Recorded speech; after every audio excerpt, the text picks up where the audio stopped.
హిందూ ధర్మాన్ని భక్షించే వాళ్ళే హిందూ ధర్మరక్షణ అని చెప్పేసి ఒక అడ్వర్టైజ్మెంట్ ఇచ్చారు. ఎవరైనా సరే ప్రజలందరికీ శుభాకాంక్షలు తెలియజేస్తారు. భగవంతుడు ఆ పర్వదిన సందర్భంగా ప్రజలందరికీ కూడా మేలు జరగాలని, అన్ని కుటుంబాల్లో కూడా సంతోషాలు వెల్లివిరియాలని కోరుకుంటూ ప్రజలకి శుభాకాంక్షలు తెలియజేస్తారు.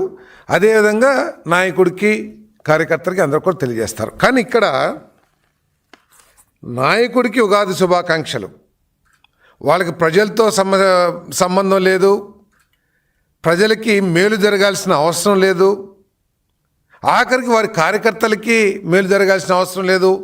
కేవలం జగన్మోహన్ రెడ్డి గారికి శుభాకాంక్షలు. అంటే పండగ నాడు, పండగ సందర్భంగా ఆయనకి ఒక్కడికే మేలు జరిగితే సరిపోయేదనే విధంగా వారి వైఎస్ఆర్ కాంగ్రెస్ పార్టీ నాయకులు వారి హిందూ ధర్మం, హిందూ యొక్క భావజాలం ఏమిటో, హిందూ ధర్మం యొక్క భావజాలం ఏమిటో కూడా అర్థం చేసుకోలేని వ్యక్తులు వైఎస్ఆర్ కాంగ్రెస్ పార్టీ అని చెప్పేసి మనం చేస్తాం.